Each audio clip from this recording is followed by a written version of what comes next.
बिस्मिल्लाहिर्रहमानिर्रहीम। आज हमारा चौथा लेक्चर है और मतलब आपने पिछले 3 लेक्चर्स में देखा कि हमने बेसिक डेफिनेशंस को बड़ी डिटेल से देखा और फिर हमने first order partial differential equations के ऊपर फोकस किया हुआ है। जो first order partial differential equations की फिर मैंने सेकंड लेक्चर थर्ड लेक्चर में स्पेशली हमने उसकी फॉर्मेशन देखी और आज उसके बाद फिर हमने उसके सोल्यूशन कि how to get the solution of a first order partial differential equation. ठीक है, कल मैंने 2 एग्जांपल्स की थी, एक लीनियर पार्शियल डिफरेंशियल इक्वेशंस की और एक quasi linear partial differential equations की। आज उसी सिलसिले को हम कंटिन्यू करते हुए आगे चलेंगे। तो कल के लेक्चर का रिव्यू जो मैंने आपको दिया वो अगेन मैं आपको बता देता हूँ कि we did the formation of first order partial differential equations and we develop a methodology to get the solution of first order partial differential equations। So आज से जो लेक्चर की जो आउटलाइन है वो उसमें हम उसी सिलसिले को कंटिन्यू करेंगे और कुछ और एग्जांपल्स करेंगे कि जिनकी मदद से आपको क्लियर हो कि डिफरेंट काइंड ऑफ एग्जांपल्स में लूँगा कि how to get the solution of a first order partial differential equation ji, and then उस solution की मदद से मैं इंटीग्रल सरफेस कैसे फाइंड आउट करूँगा जी, जो उस पीडीज को रिप्रेजेंट करेगी। तो बेसिकली मैं जो second part of my lecture is depending on integral surfaces passes through a given curve. और ये जब मैं गिवन कर्व की बात करता हूँ तो बेसिकली आपकी जो इंटीग्रल सरफेस होगी वो इस कर्व से पास करेगी और इसको हम डेटा भी कहते हैं जी। ठीक है, like when we are dealing in mathematics उसके हम कोई एग्जांपल्स लेंगे तो उसमें हम ये देखेंगे कि पार्शियल डिफरेंशियल इक्वेशंस आपको गिवन होगी और उसके साथ कोई इनिशियल डेटा गिवन होगा कि जिसकी मदद से आपने द एग्जैक्ट इंटीग्रल सरफेस आपने फाइंड आउट करनी है जी। और इसकी मेथोडोलॉजी डेवलप करने के लिए मुझे पैरामीट्रिक इक्वेशंस की ज़रूरत होती है। ये बेसिकली बैचलर लेवल्स में आपने पैरामीट्रिक इक्वेशंस और डिटेल में पढ़ा होगा, लेकिन मैं यहाँ पे इसकी थोड़ी सी आपको क्योंकि ऑफ कोर्स आप कहोगे कि सर वो तो 2 साल हो गए, 3 साल हो गए, साल हो गए, वो तो भूल जाइए। तो मेरी कोशिश होती है हर लेक्चर में कि मैं जो भी नई टर्म यूज़ करूँ या मैथमेटिक्स की कोई भी टर्म यूज़ करूँ जो लेक्चर से रिलेटेड ना भी हो तो उसी हल्की सी डेफिनेशन में दे दूं आपको और उसी 1-2 एग्जांपल्स दे दूं ताकि आपको you can understand better the methodology of the coming questions जी। ठीक है, तो हम थोड़ा सा पैरामीट्रिक इक्वेशंस के ऊपर बात करेंगे, देन हम उस मेथोडोलॉजी के ऊपर बात करेंगे कि how to get these integral surfaces passing through a given curve जी। और जैसा कि मेरी आदत है कि मैं सिर्फ थ्योरी के ऊपर बात नहीं करता, मैं साथ कुछ प्रैक्टिकल एग्जांपल्स भी लूँगा। मैं एग्जांपल लेके उनको फिर मैं सॉल्व करूँगा और आपको शो करूँगा कि how we get this kind of integral surfaces when we have this integral surfaces passing through a given curve जी। सो ये आज का हमारा लेक्चर है जी, इसको हमने देखना है। और इस लेक्चर को इससे जो फर्स्ट स्लाइड है इसको जो फर्स्ट सेक्शन है इसका वो है solution of first order partial differential equations. एक हमने लीनियर पार्शियल डिफरेंशियल इक्वेशंस ली थी और एक हमने quasi linear partial differential equations ली थी। आज उसी सिलसिले को हम बढ़ाते हुए कुछ और एग्जांपल्स लेंगे जी। और ये जो मेथड है इसको मैंने कल भी कहा था कि इस मेथड को हम मेथड ऑफ कैरेक्टरिस्टिक्स या लैग्रांज मेथड ऑफ कैरेक्टरिस्टिक्स कह सकते हैं जी। तो बेसिकली ये सारा मेथोडोलॉजी जो है ये डिपेंड करती है इस थ्योरम के ऊपर कि अगर आपका जनरल सोल्यूशन आपने ऑब्टेन करना है first order quasi linear partial differential equations का। अब मैं टोटली इस लेक्चर में बात करूंगा quasi linear partial differential equations की। मैं non linear complete non linear की बात नहीं कर रहा, मैं quasi linear partial differential equations की बात कर रहा हूँ। और you know that what is the quasi linear differential equations. इसमें जो डेरिवेटिव होते हैं वो लीनियर होते हैं, लेकिन उन डेरिवेटिव के साथ में भी डिपेंडेंट वेरिएबल मल्टीप्लाई हो रहा हो, तो कंप्लीट लीनियरिटी नहीं होती हमारे पास।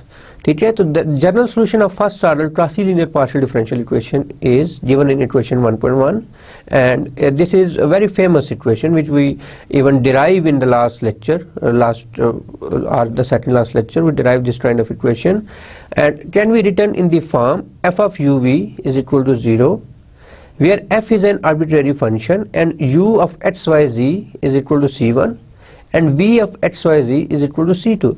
Look, हम सोल्यूशन इस सोल्यूशन को कोई भी एक आर्बिट्ररी फंक्शन होगा f जो डिपेंड करेगा u और v को, और u और v बेसिकली डिपेंड कर रहे हैं x, y और z के ऊपर, और इक्वल टू c1 तो ये कर्व है and this is v of x, y, z, ये भी एक कर्व है जिसमें कैरेक्टरिस्टिक्स कर्व चेंज है। Form a solution of the equation, ये आपके पास अगेन एक ऑक्सिलरी इक्वेशन आ रही है, dx by p of x, y, z is equal to dy over q of x, y, z is equal to dz over r x, y, z। और मैंने जैसे कल भी कहा था कि इस थ्योरम का प्रूफ आपको हैंडआउट्स में मिल जाएगा, और जो इंटरेस्टेड स्टूडेंट्स हैं उनके लिए बड़ा अच्छा है कि वो जो भी थ्योरी पढ़ें उसका वो प्रूफ भी करें। So the curves defined by u of x, y, z is equal to c1 and the second one v of x, y, z is equal to c2 are called the families of characteristics curves of equation. So the idea of this thing is that we are basically looking for these two constants c1 and c2, and how we get these? We operate we use maybe these first two terms, maybe these first two terms, second and third term, maybe first and last term, and maybe we use a method of multipliers to obtain the solution, to obtain these constants c1 and c2. So in coming examples मैंने आज इस 3 examples कराऊंगा, और 3 example में इसलिए करा रहा हूँ कि आपको आइडिया हो कि इस ऑक्सिलरी इक्वेशन को कैसे सॉल्व करना है। 3 डिफरेंट एग्जांपल्स को मैं लेके चलूँगा, और प्लीज़ आपने इसको गौर से देखना है क्योंकि आपके असाइनमेंट्स में आपके और मेरे इस लेक्चर को आपने तवज्जो से सुनना है, क्योंकि असाइनमेंट और जो आपके क्विज़ेज़ होंगे वो बेसिकली आज चौथा लेक्चर है तो 2 लेक्चर के बाद एक क्विज़ है आपका, तो आप मेंटली प्रिपेयर रहें उसके लिए, ठीक है। सो examples. In the first example, I am taking this kind of partial differential equation. So it's in very it's looking in very odd form, like it's a determinant x, y, z. The first row is alpha, beta, gamma, and partial 0, partial x, partial 0, partial y, and minus 1 is equal to 0. So of course this is a partial differential equation, and we can make this when we solve this determinant, then we can get a partial differential equation, और हमारा objective क्या है जी, हमने इसका solution find out करने हैं। सो हमारी जो डिफरेंशियल इक्वेशंस थी वो थी something like that, x, y and z, and then this is alpha here, beta here, and gamma, and then partial z by partial x, partial z by partial y, and this is minus 1, determinant is equal to 0. सबसे पहले इस question में हमने इसको simplify करना है Lagrange equation की form में जी। तो वो कैसे करेंगे? आप इसको ज़ाहिर डिटरमिनेंट खोलना आपको आता है और ये आपने बहुत पहले सीखा हुआ है, लेकिन मैं जस्ट इसको दोबारा रिवाइज कर देता हूँ। h into multiply of this term with this term minus beta and then minus of this term gamma partial z over partial y, this is gamma, small gamma, and this is partial, don't confuse yourself with partial and gamma. So then minus y, and this is nothing but minus alpha and minus gamma partial z by partial x, and then this is nothing but z, and we can solve this alpha of partial z by partial y minus beta of partial z by partial x is equal to 0. So on simplification,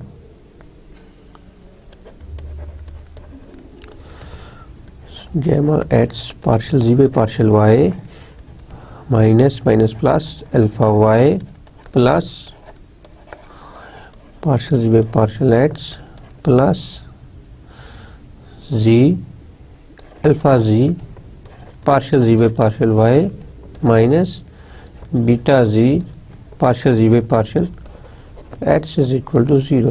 So this is basically now to write in this form capital P small p plus capital Q small q is equal to r, or in other ways capital P partial z by partial x plus capital Q partial z by partial y and r. So we have to take common values of coefficient of this term and coefficient of this term.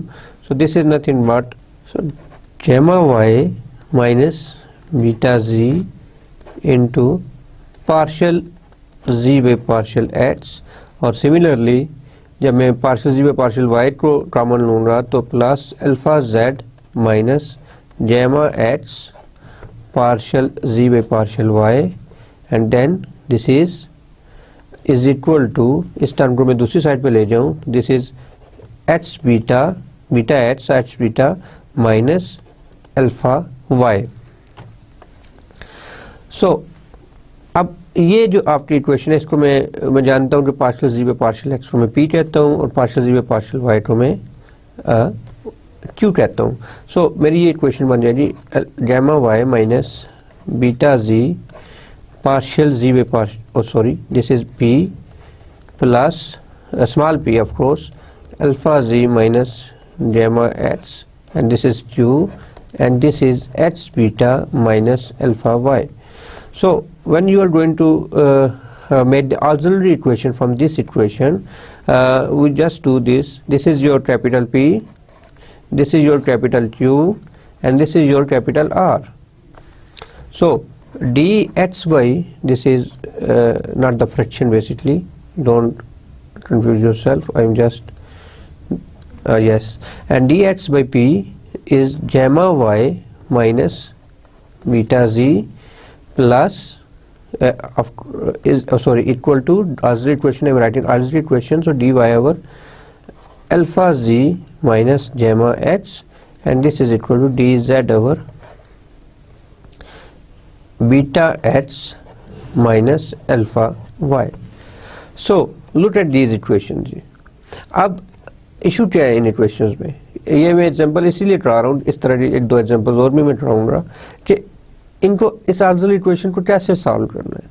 अब देखें यहाँ पे अगर मैं इन दो terms को लेता हूँ, just first and the second term, तो आप ये देखें इसमें y z भी है और z h भी है, तो इसको आप इंटीग्रेट नहीं कर सकते, आपके पास टोटल इंटीग्रल नहीं बनना किसी भी अंदाज से, और यहाँ पे x इन्वॉल्व है और यहाँ पे y इन्वॉल्व है. तो आप फिर एक टेक्निक है जो कल भी मैंने एक्सप्लेन की थी, और वो ये है कि मेथड ऑफ मल्टीप्लायर्स. आपने जस्ट कोई मल्टीप्लायर्स लेने हैं, कुछ लाइक कोफिशिएंट जो इसमें पहले से मौजूद है, उनको सिंप्लीफाई करने के लिए कि लेट्स से अगर मैं इसको x से मल्टीप्लाई करूं तो यहाँ पे जो मेरी टर्म बनेगी वो gamma x y minus beta y जी, और फिर कहीं भी अगर मैं इसको z से मल्टीप्लाई करूं तो बीटा एक्स जी, ये एक दूसरे को कैंसिल आउट करेंगे. तो अगर मैं इसको ऐसे लिखूं, first of all I would like to write x y z, इसको मैं ऐड कर रहा हूं प्लस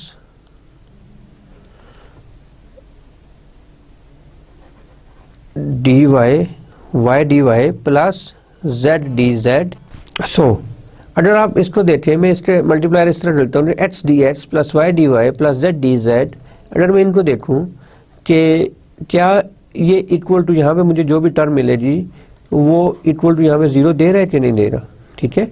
तो मैं यहाँ पे कोई ये टर्म देखना चाह रहा हूँ कि इनको आपस में ऐड करूँ तो नीचे मेरा जीरो हो जाए किसी भी तरह से, ठीक है. ऊपर में इनको मल्टीप्लायर से लेट से इस फर्स्ट टर्म को मैं एच से मल्टीप्लाई डिवाइड करूँगा, इसको मैं वाई से मल्टीप्लाई डिवाइड करता हूँ, इसको जेड से मल्टीप्लाई डिवाइड करता हूँ. तो क्या ये टर्म जो है वो इक्वल टू जीरो बना रही है कि नहीं, तो ये हम देखेंगे. अगर क्योंकि मैंने इसको एच डी एच दिया है तो इस नीचे वाली टर्म को मैं एक्स के साथ मल्टीप्लाई करता हूँ, gamma y minus beta z, और इसको मैं वाई के साथ मल्टीप्लाई करता हूँ, alpha z minus gamma x और इसको मैं z से मल्टीप्लाई करता हूँ, क्योंकि मैंने इधर से z से मल्टीप्लाई किया, तो z into beta h minus alpha y जी। तो आप ये देखो कि ये आपके पास आ रहा है h d h plus y d y plus z d z divided by, एडर में इसको सिंप्लीफाई करता हूँ, आई होप कि ये यहाँ पे आ जाएगा,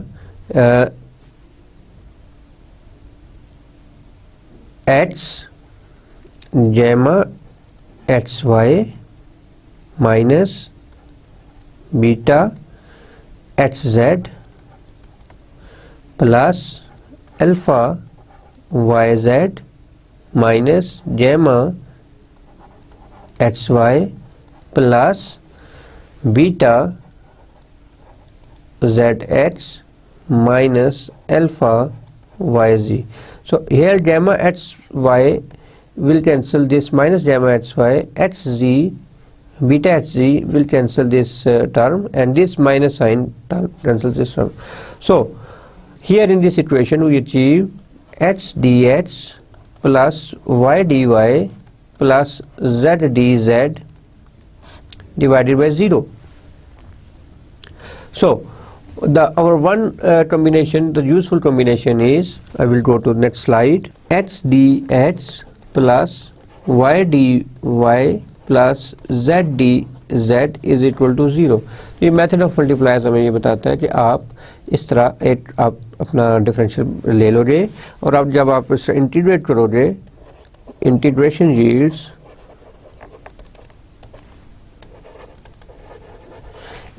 yields h dh plus y dy plus z dz is equal to, let's say this is constant of integration c1, और ये h square by 2 plus this is y square by 2, this is z square by 2 is equal to c1. This gives me h square plus, let's say this is c naught, because 2 is here, so I have to do something. H square plus y square plus z square is equal to 2c naught, and in the last term h square plus y square plus z square is equal to c1. So this is my first characteristics curve c1, और इसको मैं u भी कहता हूँ. तो मेरा जो u है, u of h y z जो है वो मेरा आ गया आपके पास जनाब h square plus y square plus z square. अब जो दोबारा मैंने उसी कैरेक्टरिस्टिक इक्वेशन की तरफ जाऊं, अब ये देखें कि मैंने यहाँ पे मल्टीप्लायर्स लिए थे, where I did h y and z, h y और z लिए थे, ठीक है. लेकिन अगर आप और से देखो तो अगर आप अल्फा बीटा और गैमा भी लो तो भी आपकी टर्म जो है वो जीरो होगी, क्योंकि इनका बिहेवियर सेम चल रहा है. Here is gamma y, here is beta z and then alpha z, alpha beta gamma, then sorry, this is gamma beta alpha, gamma beta alpha. So alpha beta gamma are again the maybe the useful multipliers. So हम कैसे लेंगे जी कि हम alpha को multiply करेंगे first term से, तो alpha d h plus beta d y plus gamma d z for second combination जी, for second combination alpha dz plus beta dy plus gamma dz, and this is equal to our this is something like that, alpha into gamma y minus beta z plus beta into alpha z minus gamma h, and then plus gamma into h beta minus alpha y. Okay, एक दफ़ा check कर लेते हैं. हमने से लिखा alpha z gamma h और alpha z gamma h. Okay, I wrote it in the correct way. So यहाँ से आप देखो कि alpha d x plus beta d y plus gamma d z divided by, इसको मैं सिंप्लीफाइड करूँ तो alpha gamma y minus alpha beta z plus alpha beta z minus gamma beta x plus gamma beta, of course, and here x minus gamma alpha y. So gamma alpha y and gamma alpha, this term cancels this term and this term cancels this term और ये term इसको cancel करेगी और ये divided by alpha dx plus beta dy plus gamma dz, ये divided by 0 बन जाएगा जी. This is alpha. So therefore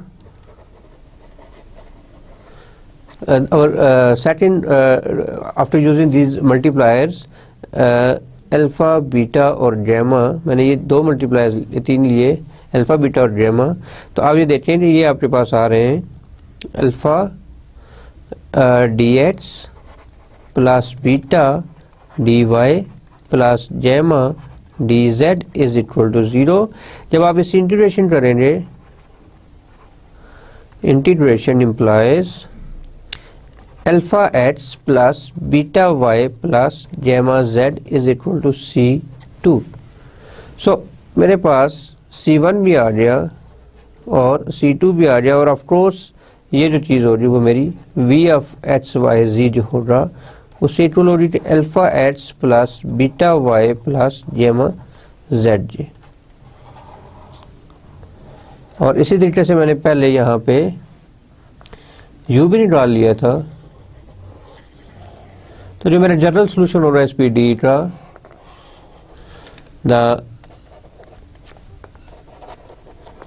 general solution of the given PD is f of uv is equal to 0 and just plug in the values x square plus y square plus z square comma, and this is alpha x plus beta y plus gamma z is equal to 0 जी. So this is the first one example जी. इस example में जो ज़्यादा चीज़ मैंने आपको बतानी थी कि हमने मेथड ऑफ मल्टीप्लायर्स की मदद से किस तरीके से यहाँ पे ये एक डिफरेंशियल बनाया जिसकी इंटीग्रेशन हमारे लिए बहुत आसान है. यहाँ पे भी देखें और ये देखें, ये दो varieties, yes this one and this one जी, ये दो हमने डिफरेंशियल बनाए जिनको इंटीग्रेट करना हमारे लिए बहुत आसान है. ये ऐसा दो कॉम्बिनेशन हमने बनाए दूसरे लफ्ज़ों में कि हम, और ये हम कर सकते हैं ऐसा इन सम एग्जांपल्स. कभी हमें x d x plus y d y में से लास्ट टर्म माइनस करनी पड़ेगी, कभी हमें पहली दो टर्म्स ही आपस में ऐड होके वो जीरो बना देती हैं. तो जैसे जैसे क्वेश्चंस होंगे आपने उसको उस अंदाज से डील करना है और मेथड ऑफ मल्टीप्लायर्स को आपने देखना है. ठीक है, तो ये हो गई आपकी फर्स्ट एग्जांपल जी. So the solution of this partial differential equation is f of x square plus y square plus z square and alpha x plus beta y plus yz is equal to 0. So it equal to 0 is missing here, but it's okay. I just proved before. And as a second example, I have to take this very simple. It looks like very simple. Here our p is very small. It's only z. Capital P is z. Capital Q is z minus z, and r is little larger. So अब यहाँ पे आप देखेंगे कि यहाँ पे हम method of multipliers को डिफरेंट अंदाज से यूज करेंगे जी. ठीक है, तो ये हर क्वेश्चन को दूसरे के साथ आप बेस नहीं बना सकते, आपको मेथड ऑफ मल्टीप्लायर्स को ऊपर कमांड होनी चाहिए जी. ठीक है, कि आपने मल्टीप्लायर्स को कैसे यूज करना है जी. सो इसका सोल्यूशन कैसे हमने फाइंड आउट करना है वो अभी हमें आपको बताता हूँ जी. ये इसका सोल्यूशन भी हम फाइंड आउट करने जा रहे हैं. तो ये जो इक्वेशन होगी, equation is p z minus q z is equal to z square plus x plus y whole square जी. सो आप अगर इसको होल से देखें तो इसमें जो कैपिटल पी है वो जेड है, कैपिटल Q है वो माइनस जी है और R जो है वो z square plus h plus y whole square जी। तो इसको हम सॉल्व करेंगे। ये देखें कि इसकी जो ऑक्सिलरी इक्वेशन बनेगी, ये इसको मैं एग्जांपल 2 कहता हूँ जी ताकि कंफ्यूजन न रहे। This is example 2। So auxiliary equation क्या है जी, d h over p d y over q and sorry dz over r. Okay, so dh over p is equal to dy over q and dz over r. तो अब just यहाँ में हम value substitute करेंगे, dh over z dy over minus z and z over z square plus h plus y square। सो अब यहाँ पे आप फौरन देखें, आप अगर पहली दो टर्म्स को देखें, just look at this first two terms, तो आपको फीलिंग होगी कि डी एच और डी वाई को मैं ऐड करूँ, just d h plus d y divided by, look at this terms z, इसमें ये ऐड करूँ plus into minus z and this gives me nothing but d h plus d y over 0. So the first combination is possible first combination is, क्योंकि हमें यहाँ पे 0 लाना होता है किसी भी अंदाज से जी, ठीक है, और इनको ऐड प्लस करके d h plus d y यहाँ पे 0 आ गया हमारे पास। अब हम मुझे I don't care about the third term at the moment of course for my second combination I have to go there for to make some another combination जी, लेकिन पहले कॉम्बिनेशन के लिए जी मुझे फर्स्ट टू टर्म्स ही enough है, because my method multiply says that d h plus d y, just मैं इनको ऐड करूँ तो ये मेरे पास यहाँ पे 0 हो जाएंगे और देयरफॉर मेरा जो फर्स्ट इंटीग्रल आएगा, इंटीग्रल फर्स्ट कर्व आएगी मेरे पास, वो इस डिफरेंशियल से आ जाएगी इज इक्वल टू 0। जस्ट इसको इंटीग्रेट करें, इंटीग्रेशन यील्ड्स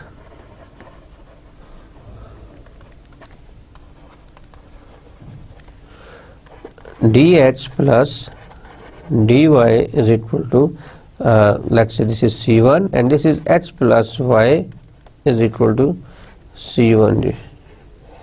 so ये मेरे पास एक इक्वेशन आ गई। अब इसी को अब देखें, मैं अगर ये दो टर्म्स लेता हूँ, इनके ऊपर इवन में इनको प्लस माइनस भी करता हूँ, तो मेरे पास ये चीज़ रहती है x प्लस वाई किसी भी अंदाज से।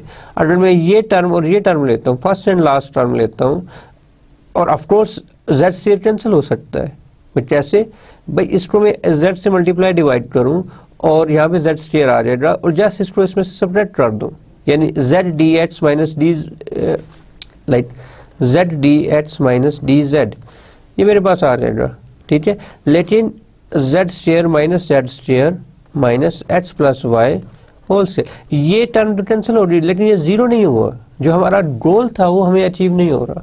आप कोई और टर्म यूज करें किसी भी तरह का, तो ये तो फिर हमारे लिए क्या आसानी है। Look at this is x plus y, और x प्लस वाई अभी भी हमने प्रूव किया है this is equal to c1, so this is not the appropriate way. The appropriate way is, let's say I am taking the I am drawing here, let's say I am taking the first and the last term dh over z is equal to dz over z square plus, and this is let's say c1 whole square जी। मैंने x plus Y की बजाय उसकी value substitute कर दी जो अभी भी मैंने ऑब्टेन की थी, ठीक है। तो ये क्वेश्चन टू क्वेश्चन वेरी करेगा, जस्ट आपकी प्रैक्टिस और आपका जो बेसिक कॉन्सेप्ट है मल्टीप्लायर्स के ऊपर वो आपका मजबूत होना चाहिए, और इसलिए मैं सजेस्ट करूँगा कि आप बेसिक अलजेब्रा ज़रूर देखें इसका। तो इसको जब आप सॉल्व करते हैं तो अब ये एक सिंपल इंटीग्रेशन बन गई, इसको डी एक्स को इधर ही रहने दें, तो ये आ गया z d z over z square plus c1 square. तो this is a constant, z square का डेरिवेटिव ऊपर मौजूद है z, अगर मैं इसको 2 से मल्टीप्लाई डिवाइड कर दूं तो अब z स्क्वायर का डेरिवेटिव ऊपर मौजूद है, तो जब मैं इसको इंटीग्रेट करता हूं तो this is dx, this is 1/2 2z divided by z square plus c1 square जी। तो ये तो h आ गया मेरे पास, this is 1/2 log of z square plus c1 square जी, and of course plus c2 जी। और c2 की जो वैल्यू होगी वो होगी मेरे पास 2h, लेट्स से 2 को मल्टीप्लाई किया, इसको मैं c2 डैश कहता हूँ, और दिस इज c2 जी, दिस इज c2 डैश, और c2 is equal to 2h minus log of z square plus c1 की वैल्यू मैंने बैक सब्स्टिट्यूट की, तो h plus y whole square जी, where c2 is equal to 2c2 dash जी। ठीक है, तो हमारे पास c1 भी आ गया और ये c2 भी आ गया, तो हमारे पास ऑफ कोर्स ये c2 जो है वो v होता है और ये u होता है, और हमारे पास जो है आपका सोल्यूशन ऑफ दिस टर्म आ गई f of u v is equal to 0 and f of, और ये देखें इसके लिए कोई ज़रूरी नहीं है कि ये सोल्यूशन मैंने जो उधर लिखा हुआ है उसके साथ मैच करे, या जो बुक में लिखा हुआ है सर डिफरेंट हो सकते हैं, क्योंकि मैं अगर ट्रांसफर ऑफ इंटीग्रेशन को यहाँ पे रखने के बजाय इस तरफ रख लेता, तो ये log of z square plus h y this is square minus 2h answer आ सकता था। Okay, so don't bother with these things जी। c1 और c2 आपके पास आ चुके हैं जी। सो आपने पिछली एग्जांपल में देखा कि हमने मेथड ऑफ मल्टीप्लायर्स को जस्ट फर्स्ट टू टर्म्स ले लिया, और अगली जो टर्म थी वो उसको हमने डायरेक्ट इवेलुएट किया फर्स्ट टर्म के साथ, इवन आप सेकंड टर्म के साथ भी कर सकते हैं जी। तो एग्जांपल अब तीसरी एग्जांपल में कराऊंगा, और देखें मैं आपके लिए आसानी ये कर रहा हूँ कि मैं मैक्सिमम एग्जाम्पल्स आपको करके बता रहा हूँ, अदरवाइज मैं जस्ट आपको रेफर भी कर सकता था कि आप फलां बुक में ये एग्जाम्पल्स पढ़िए, फलां बुक में ये पढ़िए। उसकी रीज़न ये करने की कि आपका इंटरेस्ट डेवलप हो, पहली बात, और दूसरी बात ये है कि अगर आप जब एग्जाम्पल्स कर रहे हो तो आपके लिए कोई इशू ना हो। ठीक है, तो इन चीज़ों को आप गौर से देखेंगे जी। ठीक है, so let's take the equation, the other equation that is h square minus yz of p plus y square minus zh of q is equal to z square minus hy। और मैंने जितनी भी इक्वेशंस की हैं पीछे, उनमें आप देखेंगे ये जो ये क्लासी लीनियर इक्वेशंस हैं, this is p and this is q means p is equal to partial z by partial h and partial z by partial y, और ये आपस में लीनियर है। हाँ, इनके जो कोफिशिएंट है वो डिपेंडेंट वेरिएबल पे है, that's why these are not called linear equations जी। सो यहाँ पे however we have z square minus hy as well. So इसका जो सोल्यूशन होगा वो कैसे ऑब्टेन करेंगे ये आप अभी देखेंगे जी। इसमें हम एक another way of getting the applying the method of multiplier जी, another way of applying the method of multiplier. So हमारी जो इक्वेशन थी which is something like that, h square, okay, h square minus yz divided into p plus y square minus zh into q, and this is z square minus hy। और famous auxiliary equations आपको पता है कि वो क्या है जी, d h over P. मैं बार बार इसलिए लिख रहा हूँ कि आपके अडर जहन में किसी भी तरह के क्वेश्चंस हैं, क्योंकि ये camera learning equation distance learning way of teaching है जी। तो इसमें मेरा जो वे ऑफ टीचिंग है वो ये है कि मैं इसको इतना डिटेल के साथ एक्सप्लेन करूँ कि आपके जहन में किसी भी तरह का कोई सवाल ना रहे। ठीक है जी, तो if you have some question then you can go to the books, especially Sankara Rao, Haberman and Miller, and the Minto book is also very helpful. Minto gave in the book of Minto there are a lot of examples solved. So dx over p is equal to dy over q, and this is nothing but dz over r, and this is dx over p dx over h square minus yz is equal to dy over y square minus zh, and this is equal to dz over r is nothing but z square minus hy। अब इसको देखें तो इसमें आपको लगेगा कि आप कोई भी मल्टीप्लायर यूज करें, x से मल्टीप्लाई करें इस टर्म को, y से मल्टीप्लाई करें इस टर्म को, z से मल्टीप्लाई डिवाइड करें इस टर्म को, तो उनका आपस में कोई भी रिलेशन बनाए, इवन x के साथ मल्टीप्लाई करें, y के साथ करें, z के साथ करें, तो भी आपके लिए इश्यूज रहेंगे। तो आपका जो बेसिकली टर्म है यहाँ पे आपके पास जीरो नहीं आएगा जी, ठीक है। तो उसका another advance way of applying the method of multipliers is, आप इन दोनों का डिफरेंस पहले ले लें, ठीक है। आप ये देखें कि इनमें एक सिमेट्री चल रही है, h square minus y z है, तो यहाँ पे y square minus z h है, तो z square minus x y, तो ये आपस में कैंसिल आउट होने के इनके चांसेस हैं, या एटलीस्ट सिंप्लीफाई होने के चांसेस हैं। मैं लेट्स से मैं इनका फर्स्ट कॉम्बिनेशन, इनका मैं डिफरेंस लेता हूँ, d h minus d y, this is equal to, और ये मैं सारे इनको साथ करूँगा, ठीक है। क्यों करूँगा, आप ये देखेंगे कि h square minus y z into, sorry this is minus sign here, y square minus z h, तो ये आ जाएगा आपके पास d h minus d y divided by h square minus y z minus y square plus z h जी। अगर मैं इसको लिखूं कि d h minus d y divided by h square minus y square plus z common h minus y,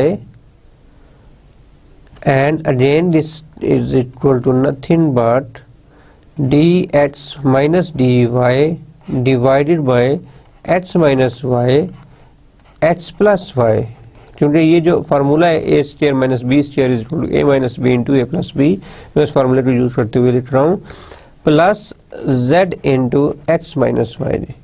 अब यहाँ से h minus y आप कॉमन लें तो आपके पास d h minus d y divided by h minus y into h plus y plus z जी। हालांकि ये जीरो नहीं हुआ, लेकिन आप देखेंगे कि अगर आप इसको इसमें एक आपको एक होप नज़र आ रही है, एक उम्मीद नज़र आ रही है, वो ये है कि अगर किसी भी तरह से मेरी ये टर्म ख़त्म हो जाए तो इस चीज़ का डेरिवेटिव ऊपर मौजूद है, एक्स का डेरिवेटिव डी एच है और वाई माइनस वाई का डेरिवेटिव माइनस टी वाई है जी, ठीक है। तो ये एक होप है। लेट्स से अब मैं दूसरी टर्म लूँ कि डी वाई माइनस डी, इसको और इसके साथ में माइनस करूँ, d y minus d z divided by y square minus z x minus z square minus x y जी, ठीक है। तो ये जो टर्म मेरे पास बने जी वो एक सिमेट्री की फॉर्म में बन रही है। मैं इसको सॉल्व करता हूँ तो ये y square minus z x minus z square plus x y z, and this is equal to nothing but d y minus d z divided by y square minus z square plus of course x common ले लूँ में तो y minus Z बनता है, यहाँ से z common आ जाएगा, यहाँ से y, यहाँ से z पीछे रह जाएगा और यहाँ से y, तो ये आ जाए आपके पास। और यहाँ पे अगेन आप वो फार्मूला अप्लाई करोगे, d y minus d z divided by y minus z into y plus z plus h into y minus z, और ये आपको देंगे आपके पास d y minus d z divided by, अब यहाँ से y माइनस जी कॉमन लें तो h प्लस वाई प्लस जी बच जाएगा जी, h प्लस वाई प्लस जी जी। आप इसको देखें जी, इसको मैं स्टार कहता हूँ और इसको मैं अगेन स्टार या डबल स्टार कह देता हूँ। आप देखेंगे स्टार और डबल स्टार में x plus y plus z यहाँ पे भी कॉमन आ रहा है और यहाँ पे भी x plus y plus z common आ रहा है, तो अब मैं इन दोनों का कॉम्बिनेशन बना सकता हूँ कि जिसमें, और इसमें प्लस बात क्या है, प्लस पॉइंट ये है कि y का डेरिवेटिव ऊपर मौजूद है और माइनस जेड का डेरिवेटिव ऊपर मौजूद है। तो ये मैंने जो, जैसे मैंने पहले लेक्चर में कहा जी कि without a good differentiation and without having a good knowledge of integration, okay, the PDs are difficult to study जी, ठीक है। आपकी डेरिवेटिव और आपकी जो इंटीग्रेशन है वो बहुत मजबूत होनी चाहिए। और अगर आपने BSc करी है तो मैं आपको रिकमेंड करूँगा, BSc फ्रॉम सम कॉलेजेस अगर आपने करी है तो मैं आपको रिकमेंड करूँगा कि please go to SM Yusuf book और एंटन बुक जी, the Howard Anton, he wrote a very good nice book जी, but SM Yusuf book is also very good. In his book, he very good examples picking from Howard Anton जी। Basically उसी book भी Howard Anton की book के ऊपर based कर रही है या थॉमस फिनी की बुक के ऊपर बेस्ड कर रही है।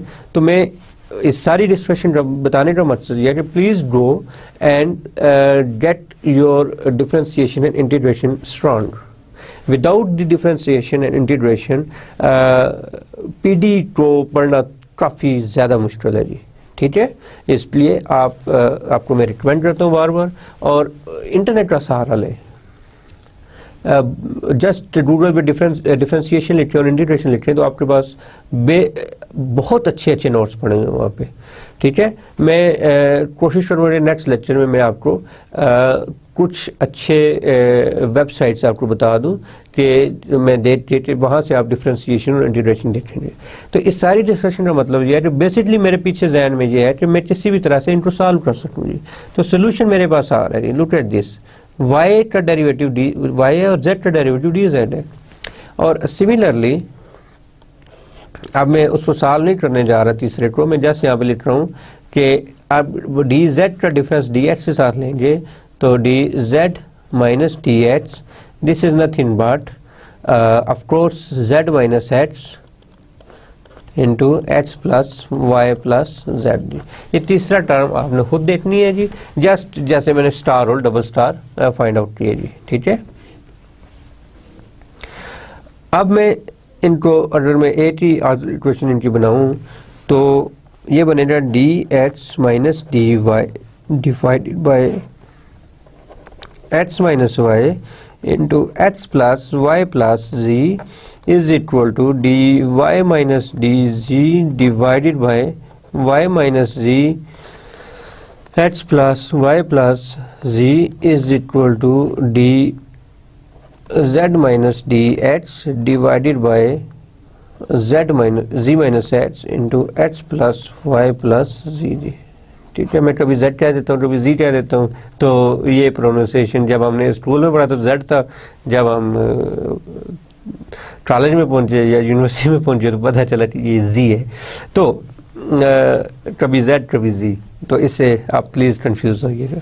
तो अब हम चलते हैं, अब मैं इंडिपेंडेंट होंगी, ये देखें इससे डेरिवेटिव मौजूद है, इससे डेरिवेटिव मौजूद है, तो मैं let's say first two term जी, let's say first two term जी, let's take first two term जी, फर्स्ट टू टर्म जी, ये आपके पास बने जी dh माइनस dy ओवर, मैं इसको थोड़ा सा इसको मैं लिख लूँ, h minus y into h plus y plus z is equal to dy minus dz divided by y minus z h plus y plus z. अभी देखेंगे ये जो टर्म है ये इससे कैंसिल आउट हो सकती है और मेरे पास पीछे बचा dh minus dy divided by h minus y is equal to dy minus dz divided by y minus c जी। जब मैं इसको इंटीग्रेट करता हूँ, इंटीग्रेशन dh माइनस dy और h minus y is equal to integral dy minus dz और y minus z। तो आपके पास यहाँ से log of h minus y is equal to log of y minus z plus let's say log of c1 जी। जो ये दोनों log हैं तो मैं एंटी लॉग लूँगा तो ये लॉग भी कैंसिल हो जाएगा, तो मेरे पास एक लीनियर एक्सप्रेशन आ जाएगा x और y में जी। तो log of h minus y is equal to log की प्रॉपर्टी जो हमने शायद बहुत पहले पढ़ी थी जी, y minus z into c1 taking anti log. मैं यहाँ पे इसको सॉल्व करता हूँ, taking एंटीलॉग आपके पास यहाँ पे h minus y is equal to C1 into y minus c जी। तो C1 आ जाए मेरे पास h माइनस वाई और y माइनस सी जी। सो दिस इज C1 और C2 जो है सिमिलरली आप इन्हीं लाइंस के ऊपर, आप पहले मैंने ये दो टर्म्स ली, आप इनमें से कोई सेकंड थर्ड ले लें, आप फर्स्ट थर्ड ले सकते हैं। लेट्स से अगर आप सेकंड थर्ड लें तो C2 जो बनेगा y माइनस z और असिमेट्री चल रही है ना यहाँ पे, h माइनस z है तो ये आ गया y minus z divided by z minus H G. तो ये C2 आ गया। अगर आप फर्स्ट और थर्ड लेते तो भी कोई इशू नहीं था, ठीक है जी। और आपका जो सोल्यूशन है वो मैं यहाँ से लिख सकता हूँ h माइनस वाई और y माइनस, मैं रिकमेंड करूँगा कि पेपर में आप इसको C1 को भी कैलकुलेट करें और C2 को भी कैलकुलेट करें। यानी यहाँ तो मैंने टाइम सेव करने के लिए C1 और C2 को लिख लिया, लेकिन आप प्लीज़ इसको सॉल्व करेंगे जी। So now we come to this theorem that this theorem tells us that before this we are doing only with two variables, independent variables, but if you have more than two variables, then what you should do, right? For example, if you have three independent variables or four independent variables, then what should you do?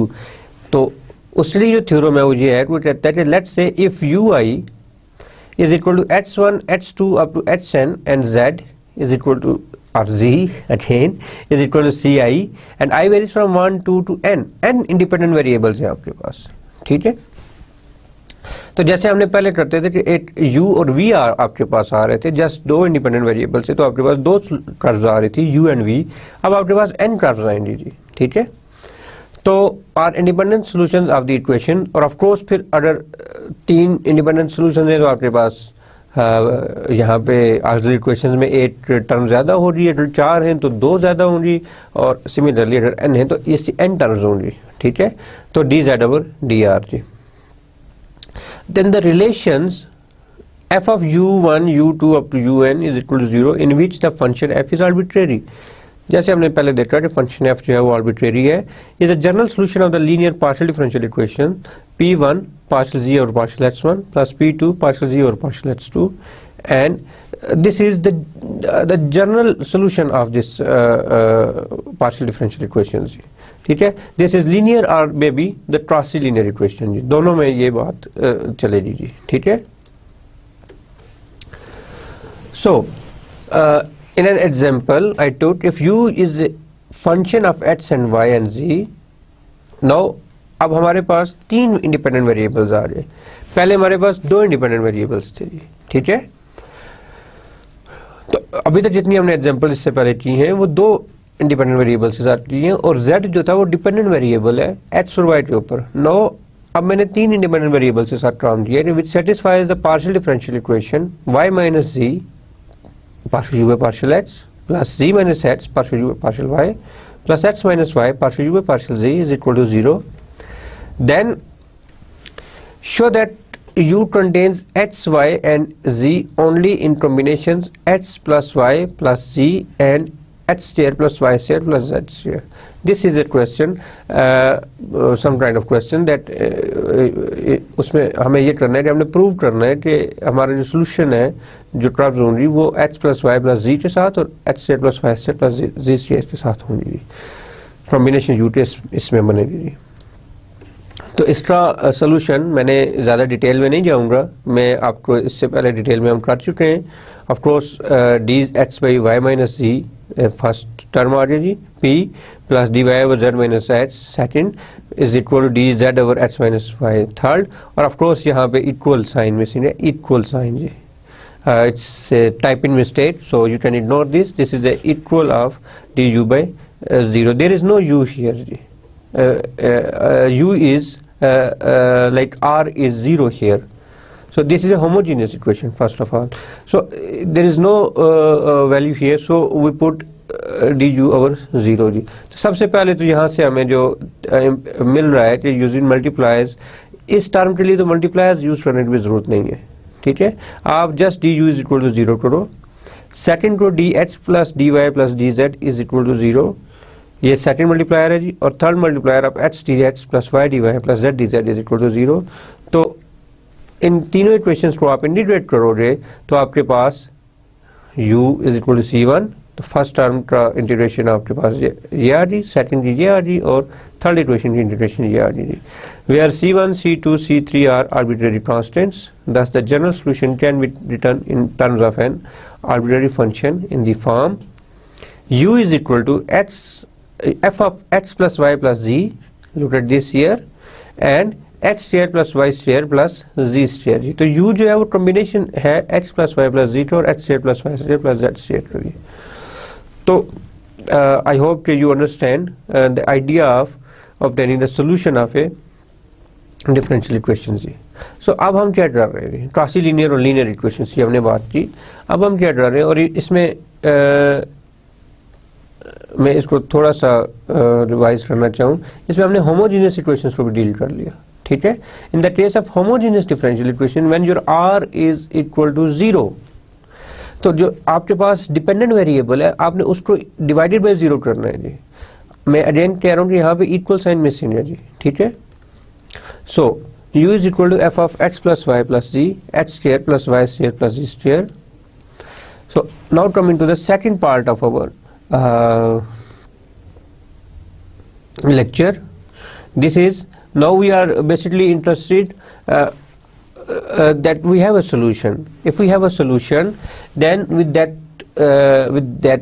solution and some given data, can we find the internal surface, exactly that internal surface? So the answer is yes, we can. But before going to this thing, I would like to tell you the parametric equations. So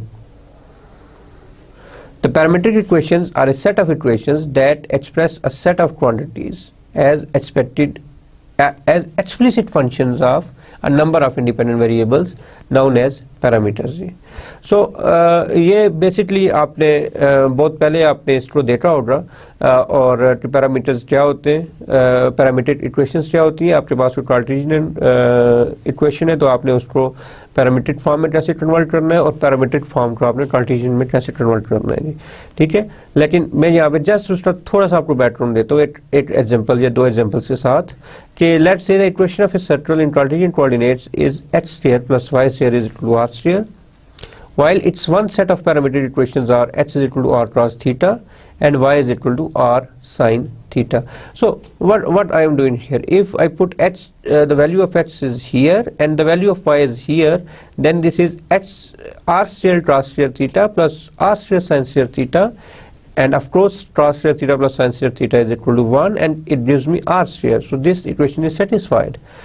And these two equations are parametric equations, and where theta is called r and theta is called r is present here, so theta is a new parameter, so theta is called the parameter of these parametric equations. In the second example, let's say I took y is equal to h square, can be parameterized by using a free parameter t. Then one set of parametric equation is h is equal to t, y is equal to t square, of course. Just आप यहाँ पे t को eliminate करना चाहें, t की value आप यहाँ पे सब्स्टिट्यूट करें तो आपके पास ये पैराबोला आ जाएगा। और इसका जो दूसरा सेट है, अगर आप h की value square root of t लेते हैं और y की वैल्यू t लेते हैं, तब भी आपके पास पैराबोला आएगा। तो यहाँ पे मैं ये बताना चाह रहा हूँ कि आपके पैरामीट्रिक इक्वेशंस के लिए पैरामीट्रिक इक्वेशंस किसी भी कर्व की एक नहीं होती, यूनिक नहीं होती, यानी एक कर्व की आपके पास एक से ज्यादा पैरामीट्रिक इक्वेशंस हो सकती हैं, ठीक है। Now coming to the methodology to how we get the integral surfaces passing through a given curve. Okay, so as usual, we know that suppose for a given partial differential equations we obtain two integral curves, और ये भी हमने बहुत ज़्यादा calculate कर लिए, C1 और C2 हमने कैलकुलेट कर लिया, और हम क्या कहते हैं कि then the solution of the PDE can be written in the form f of u v is equal to 0। The solution of the PDE is f of u v is equal to 0। और you और we कैसे calculate करने, हमने पिछले तीन examples आज की और 2 एग्जांपल्स स्टार्ट की, और इंशाल्लाह मैं आपको जो असाइनमेंट ढूंढ रहा हूँ उसमें भी आप ये बहुत ज़्यादा काम करेंगे जी, ठीक है। असाइनमेंट में मुझे हंसी इसलिए आ जाती है कि जब हमें असाइनमेंट मिलती थी तो हमें बहुत ज़्यादा परेशान होते थे, ये किधर से असाइनमेंट आ रही, क्यों आ रही। तो असाइनमेंट्स बेसिकली इसलिए दी जाती हैं कि आपका अंडरस्टैंडिंग लेवल चेक किया जाए कि आप कितना अंडरस्टैंड कर रहे हैं जो ऑनगोइंग लेक्चर्स हैं जी। सो जब आपके पास ये चीज़ आ रही तो हम ये चाहते हैं, no we wish to determine an integral surface containing a given curve gamma, capital gamma, let's say this is our initial data, कि आपको ये पता है कि आपकी जो इंटीग्रल सरफेस है वो इस कर्व को पास कर रही है या एटलीस्ट उस सरफेस में ये कर्व लाई कर रही है जी। तो डिस्क्राइब्ड बाय द, और ये कर्व गैमा जो है इसी parametric equations let's say h is equal to x of t, y is equal to y of t and z is equal to z of t होंगी, where t is a parameter, then our particular solution must be like particular solution, this is the general solution and these two are particular solutions। तो x को मैं replace कर दूंगा h of t से, y को replace कर दूंगा y of t से और z को रिप्लेस कर दूंगा z ऑफ t से, और सिमिलरली v के साथ भी करूंगा। अब इन 2 इक्वेशंस को मैं लेके चलूंगा जी, और यहाँ से मैं t को एलिमिनेट करने की कोशिश करूंगा जी, और फिर मेरे पास जो टर्म बचेगी वो सिंपल c1 एंड c2 में बचेगी, f of c1 and c2। So substituting the values of c1 and c2 from equations 2.1 leads to the integral surface passing through the given curve gamma जी। अब यहाँ से जो c1 और c2 की values फिर मैं यहाँ से वापस बैक सब्स्टिट्यूट करूँगा और फिर मेरे पास एक आंसर आ जाएगा जी, ठीक है जी।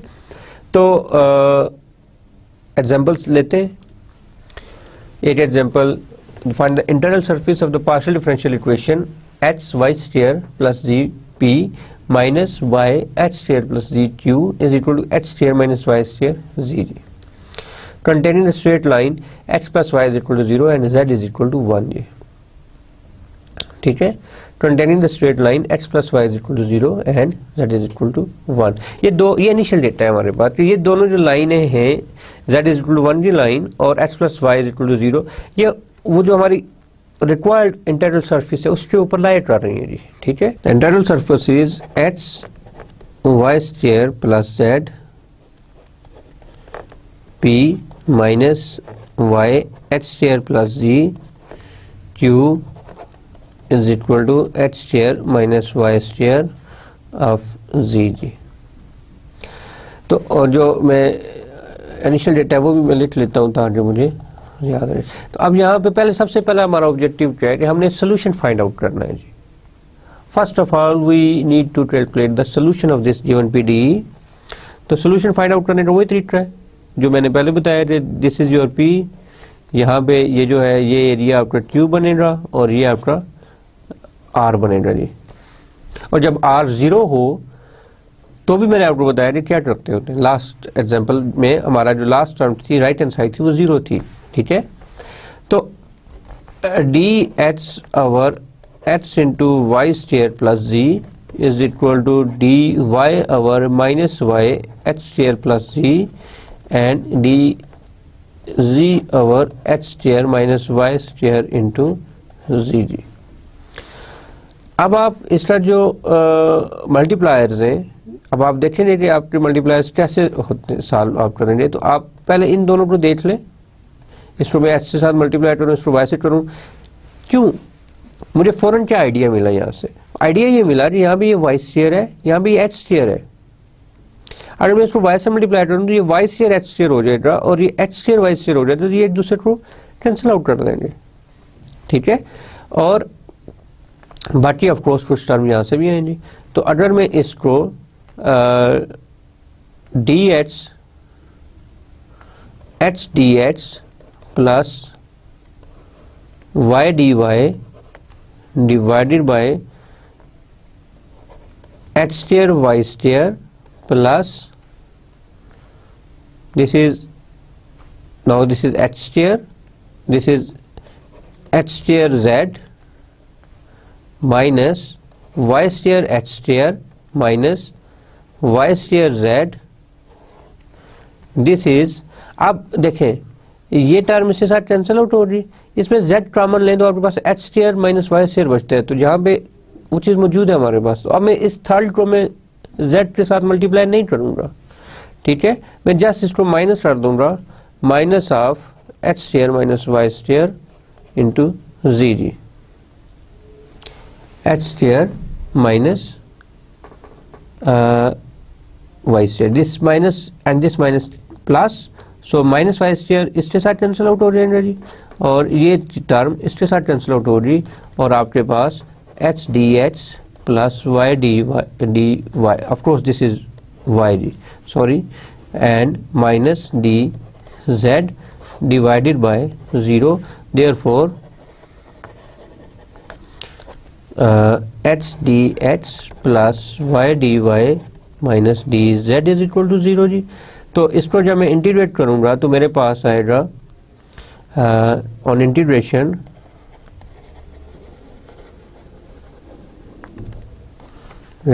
H square plus h square by 2 y square by 2 minus z is equal to let's say c, and this is h square plus y square minus 2z is equal to c1, where c1 is equal to 2c, ठीक है, c1 आ गया, okay, that's very good. Similarly आपने c2 find out करना है, और अब आप जो मल्टीप्लायर बनाओगे, सो अब बेसिकली आप इसको देखें कि मल्टीप्लायर जो हम बनाएंगे इसके, तो इसमें कुछ टर्म्स कॉमन है, मैं इसका मल्टीप्लायर नहीं बना रहा, मैं जस्ट आपको होमवर्क दे रहा हूँ। मल्टीप्लायर होंगे इसके y z d x plus h z d y plus h y d z, this is equal to 0, और बेसिकली ये जो चीज़ बनेगी ये प्रोडक्ट फार्मूला है h, so this is h y z, this is y z is equal to 0। जब आप इसका डेरिवेटिव ओपन करेंगे तो derivative of x, the remaining two terms are same, yz plus derivative of y and the remaining two terms are same, hz। so जब मैं इसको integrate करूंगा तो integration of d h y z is equal to this c2, तो c2 मेरे पास आ गया एच वाई जी डी, और c1 मेरे पास आ गया h square plus y square minus 2z is equal to c1, और this is your c2g। now the given data is this thing, x plus y is equal to 0 and z is equal to 0। तो इसकी जो parametric equation बनेगी वो h of t is equal to 1 is equal to t is a parameter, and y of t is equal to minus tg, and z of t basically nothing but equal to 1। आप देखेंगे इनकी values को just add करें तो आपके पास ये equation ऊपर आ जाएगी और t एलिमिनेट हो जाएगा, ठीक है। तो ये आपकी पैरामीट्रिक इक्वेशन है t माइनस टी और z of t is equal to 1। अब जहाँ जहाँ h है वहाँ पे आप t सब्स्टिट्यूट कर दें, y है वहाँ पे माइनस टी, z है तो 1, तो c1 मेरे पास आ जाएगा is equal to t square plus minus t square minus 2 into 1, and this is nothing but 2t square minus 2, this is c1, and यहाँ से जो c2 आएगा मेरे पास t into minus t into 1 minus t square, ठीक है। तो ये मेरे पास c2 आ गया और ये मेरे पास c1 है। अब इनमें से मैंने t को एलिमिनेट करना है जी, मैंने फंक्शन अपना जस्ट ट्रांसफर्स में रखना है c1 एंड c2 में जी, तो मैं जस्ट टी स्क्वायर की वैल्यू क्या आ रही, यहाँ से मुझे टी स्क्वायर की वैल्यू आ रही माइनस c2 जी, माइनस c2 की वैल्यू में यहाँ टी स्क्वायर की वैल्यू में यहाँ पे सब्स्टिट्यूट करूँगा, let's say this is equation 1 and let's say this is 2, substituting the value of equation 1 in equation 2 obtain c1 is equal to 2c2 minus 2c2 minus 2g, और इसको आप एक तरफ ले आए तो c1, सो मेरे पास c1 टी स्क्वायर की वैल्यू माइनस c2 है, तो यहाँ पे सब्स्टिट्यूट करूँगा तो -2 into C2 -2 and this is C1 is equal to C1 plus 2C2 plus 2 is equal to 0 जी। ये मेरे पास एक टर्म आ गई। और अब मैं C1 और C2 की जो वैल्यूज कैलकुलेट की है वो अगर इस इक्वेशन में डाल दूं तो वो हमारी रिक्वायर्ड सरफेस होगी जी। ठीक है, so the required surface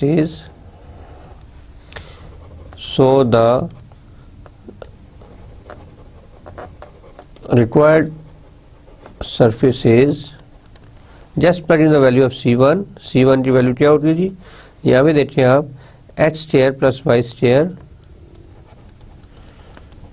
-2z plus 2hyz C2 की वैल्यू ये आ गई और प्लस 2 इज इक्वल टू 0। ये मैं यहाँ पे भी बताता चलूँ कि जिनके पास संटारा राउट की बुक है उसमें ये एग्जाम्पल सॉल्व है लेकिन वो गलत सॉल्व हुई है। ठीक है, तो this is the correct answer, h square plus y square -2z plus 2hyz plus 2 is equal to 0, जो हमने यहाँ से कैलकुलेट किया जी। The second example is find the internal surface of the partial differential equation hp plus y2 is equal to z and it is a very simple linear partial differential equation. It's a linear, there is no dependent variable in this coefficient, no dependent variable in this coefficient, and there is no power of z also. So for solving this equation I am not going to follow the whole procedure, I am just taking the C1 and C2. So the second example is I am taking the very simple example, HP plus YQ is equal to, this is H must be written here, HP plus YQ is equal to Z। तो अब इसकी जो auxiliary equation होगी dH over H, dy over Y and dz over Z जी। इसको आपने खुद solve करना है क्योंकि इसलिए कोई मल्टीप्लायर यूज करने की जरूरत नहीं है। जो इसका C1 आएगा वो आएगा आपके पास x over y and C2 is y over z जी। और लेट्स से इसकी जो इक्वेशन होगी जिसमें ये इनिशियल डेटा जिसे हम कहेंगे वो हो रहा कि h square plus y square plus z square, equation of circle जी, is equal to 4 and x plus y plus z is equal to 2g. So just plug in the value of to simplify here, if I take the value of y is equal to c1 over h and z is equal to y value is not c1 over h but this is h over c1 and z is equal to y over C2g. So on more simplifying, plugging the value of y from here, this is y h over c1 and this is z is equal to h over c1 and c2. Substituting these two values here in these two equations, I'm writing here h square plus h square over c1 square plus h square over c1 square c2 square is equal to 4 and the other is h plus h over c1 plus h over c1 c2 is equal to 2. Taking square of this equation and I'll just simplifying these two equations. How I simplify? I just take the square of this equation and put equals to this thing and taking common factor which is h square, and this equation reduces to, let's say I am doing this step, one more step for you, c1 square plus h square over c1 c2 h c1 square c2 square, और जब मैं इसका square लेके इसको equal put करूंगा तो इसका square होगा h plus h over c1 plus h over c1 c2 whole square जी। तो यहाँ से मुझे आसानी ये रहेगी कि मैं एच स्टेयर कॉमन लेके सिंप्लीफाई कर दूँ, तो मेरे पास टर्म बचेगी 1 over C1 square plus 1 over C1 stair C2 square and this is square भी खोल दूँ 1 plus 1 over C1 square plus 1 over C1 stair C2 square plus 2 over C1 plus 2 over C1 stair C2 plus 2 over C1 C2। आप देखें कि ये term और ये term cancel हो जाएंगे इसके साथ, you are only left with 2 को भी आप डिवाइड कर दें 1 over C1 plus 1 over C1 stair C2 plus 1 over C1 C2 is equal to 0। आप इसका एलसीएम लें C1 स्टेयर C2, तो यहाँ पे आपके पास C1 C2 plus 1 plus C1 is equal to 0। ये टर्म में 0 होगी, ये बेसिक अलजेब्रा है।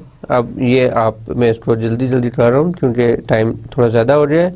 1 plus C1 C2 is equal to 0।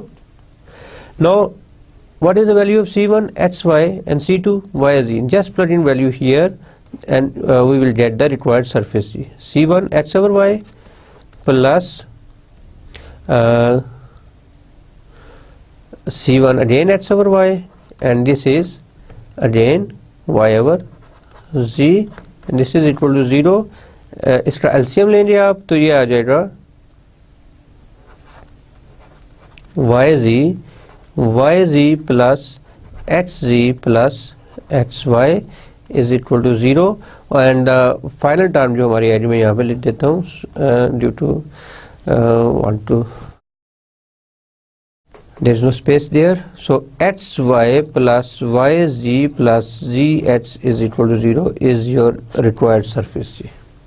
ठीक है जी। सो आज का हमारा लेक्चर जो है जी इस एग्जांपल के ऊपर रहता है। अब हम एक समरी लेते हैं कि आज हमने क्या किया है और उसके बाद फिर लेक्चर क्लोज हो जाएगा जी।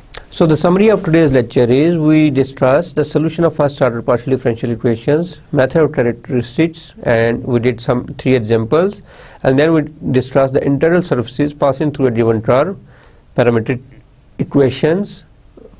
Then we discussed the methodology of how we get these integral surfaces passing through a given curve, and then in the end of the lecture we did 2 examples। Please आप को मैं बार आपको rewind करा रहा हूँ कि आप बुक्स को कंसल्ट करें, जो बुक्स मैंने आपको बताई हैं, स्पेशली इसकी संकारा राव और मिंटो की जी। ठीक है, उसमें बहुत सारी एग्जाम्पल्स हुई जी। थैंक यू जी, थैंक यू सो मच।